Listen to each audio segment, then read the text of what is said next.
Ancora una storia su un burattino, ancora un film che centra questo problema, come passare dal pupazzo all'essere umano, come diventare veri in realtà. E anche in questo film,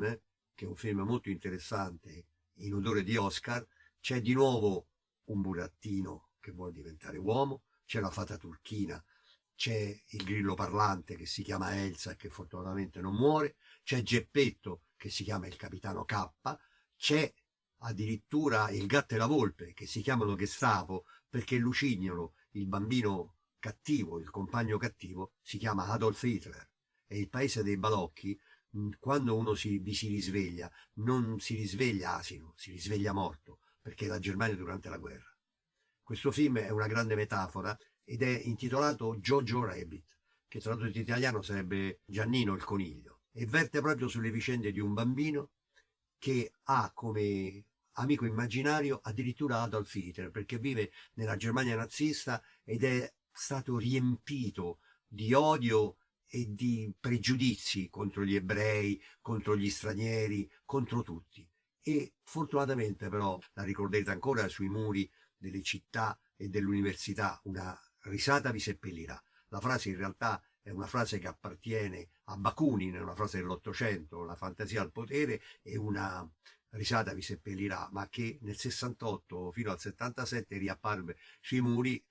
prima di Francia e poi dell'Italia. Questa famosa frase, la risata vi seppellirà, è il tentativo di questo regista, addirittura un regista neozelandese, con un nome divertentissimo e curioso, Taika Waititi, figlio di una donna ebrea e di un Maori, nato in Nuova Zelanda e che, portandosi dietro l'eredità dell'Europa, ripropone in maniera ironica, dissacrante e divertente proprio uno dei drammi dell'Europa, cercando proprio secondo il precedente di Benigni, secondo il precedente straordinario del grande dittatore di Chaplin, secondo il precedente favoloso e meraviglioso di Ernest Lubitsch, Vogliamo vivere, to be o non to be, essere o non essere, il titolo originale, ripropone questo modo per irridere al nazismo e verso ogni forma di violenza. Perché chiaramente il tentativo è quello di distruggere la forza e soprattutto è quello di distruggere la lugubre fascinazione del nazismo. Perché ricordiamoci che il nazismo in realtà è anche il momento in cui la pubblicità e la capacità ideativa del male raggiunge i livelli più alti, non solo attraverso le forme perverse e orribili dei campi di concentramento, della sopraffazione, della soppressione della stampa, della persecuzione di ogni rivale e di ogni possibile oppositore, ma anche nella fascinazione terribile dell'uso dei mezzi di propaganda di massa. E se voi fate caso, non solo quel genio di Goebbels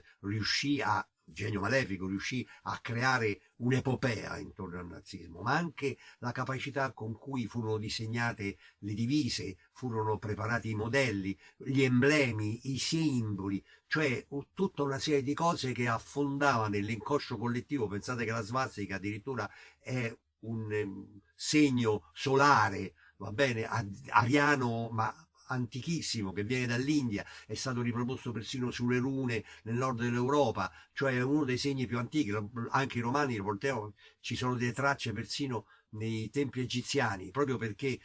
significa il giro del sole, il cammino, cioè non solo quello del giorno, non solo quello mensile, ma anche quello annuale. E quindi è un segno antichissimo che con grande abilità è stato preso proprio perché affondava nel nostro inconscio e riproposto. Tutta questa immensa fascinazione, tutto questo immenso apparato può essere distrutto proprio, e scusate se vi parla un vecchio sessantottino andato a male, attraverso questa forma della risata che vi seppellirà, perché è l'unico modo per incrinare questo lugubro spettacolo e gigantesco apparato. Il film si basa anche sull'interpretazione assolutamente deliziosa, tant'è vero che è stato proposto per gli Oscar, del piccolo protagonista, Roman Graffit Davis, e di Sam Rockwell, che qui fa la figura di un capitano della Wehrmacht, un personaggio paradossale ma di grande impatto e di grande simpatia. Ricordiamoci che Rockwell è uno dei protagonisti, il famoso agente Duncan dei Tetei Manifesti a Ebbing, Missouri, un film pluripremiato e straordinario in cui lui ha preso addirittura l'Oscar come miglior attore non protagonista, e lui è anche il protagonista di un altro film interessantissimo, uno dei più interessanti film di fantascienza a mio giudizio, girato dal figlio di David Bowie e che si chiama Moon, tutto un film che l'attore tiene da solo perché è l'unico personaggio per tutta la durata del film, ed è un film che vi consiglio, molto interessante e molto particolare. Ad aggiungere a questi personaggi c'è sicuramente l'interessantissima Scarlett Johansson, la musa di Woody Allen, bella, straordinaria, e che ha il ruolo veramente di una fata turchina. In questo caso è la mamma, ma è una mamma meravigliosa, la mamma che tutti vorremmo aver avuto, ed perché è simpatica, dolce, affettuosa, è veramente la fata turchina, e come la fata turchina muore per aiutare il nostro personaggio a rinascere, perché ogni volta c'è questo problema della nascita, perché passare da essere un burattino, cioè passare ad essere uno telecomandato, a diventare invece qualcuno cosciente di sé, capace di autonomia, capace di giudicare e soprattutto di scegliere, è una difficoltà estrema. E il modo per rompere l'involucro che chiude ogni pupazzo, ogni burattino, e farlo volare come una crisalide, l'unico grimaldello, oltre alla risata che può far seppellire il regime, è anche quella dell'amore. E il primo di questi amori è l'amore per la libertà. E la libertà è fondamentale perché è l'unica che ci permette di credere in noi stessi e di realizzarci, perché ogni avventura è adventus, è un incontro, è un appuntamento, e ogni volta che usciamo fuori da noi cerchiamo disperatamente un modo per rincontrare quella parte migliore di noi stessi, cercare un altro che ci confronti e ci rispecchi, e insieme proseguire una strada, perché ricordiamoci che l'uomo è un animale comunitario, è un animale di gruppo, quindi da solo non va molto lontano. Per questo dobbiamo stare insieme e soprattutto trovare un modo di stare insieme in maniera più o meno felice, disperatamente felice. Jojo Rabbit viene chiamato così nel film perché si rifiuta di uccidere un coniglio, un coniglietto. È una prova che i giovani israeliani devono fare per mostrarsi forti e coraggiosi e decisi. Cosa, non so se questo fatto fosse vero, ma nel film ha un valore emblematico molto importante, perché è un mondo rozzo e determinato che deve educare alla forza selvaggia, quasi alla decisione barbara.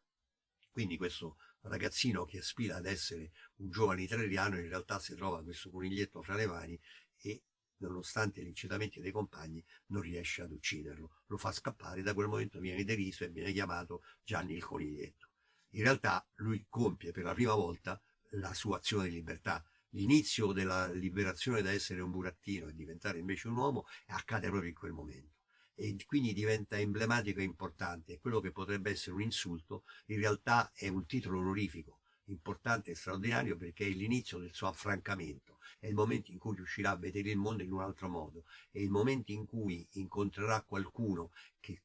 nella sua testa dovrebbe essere l'oggetto di ogni pregiudizio. In realtà scoprirà che i pregiudizi sono veramente dei modi ristretti per vedere le cose, perché in realtà è molto più grande, molto più ampia e molto più vera. Il film quindi è interessante e da vedere, ma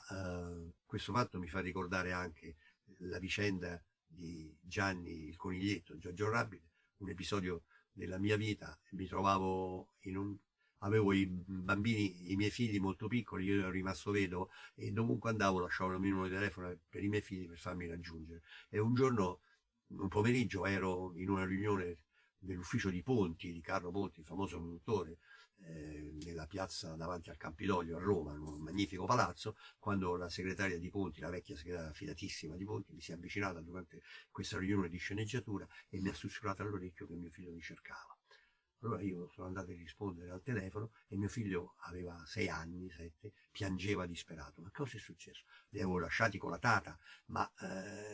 uno si preoccupa, oddio, che cosa è avvenuto? E mi ha detto: papà, il mondo è orribile, il mondo è cattivo, oddio papà, sono disperata, aiutami. Ho detto: stai tranquillo, qualunque cosa è successo arrivo io. Ho chiesto scusa, ho pregato tutti di aspettarmi,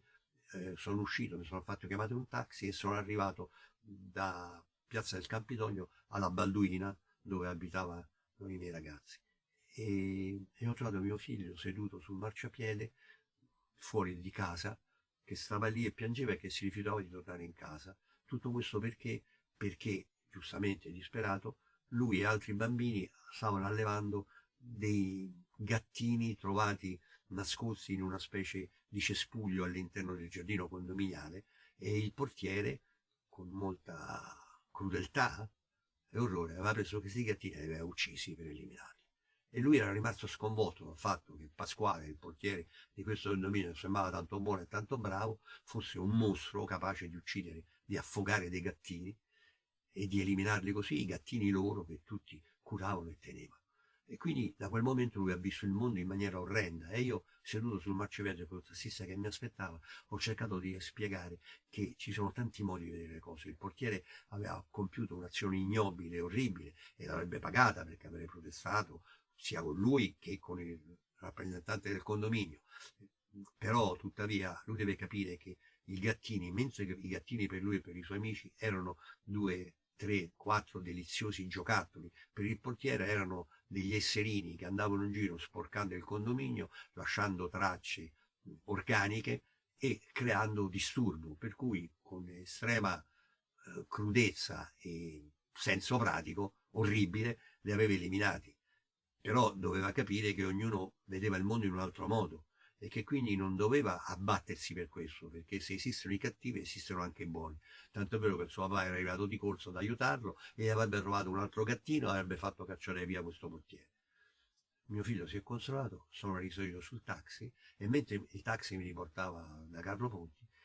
il tassista mi ha detto: scusi, ma non ho capito, lei mi ha chiamato urgentemente, è arrivato, si è messo a parlare con un ragazzino sul marciapiede, poi è risalito in macchina e è ritornato. Mi scusi, che è successo? Gli ho spiegato che cosa era successo, e il tassista, splendido, proprio alla luce del discorso che avevo fatto, mi ha detto: guardi, non voglio essere pagato, oggi mi ha dato una lezione per essere un papà. Grazie.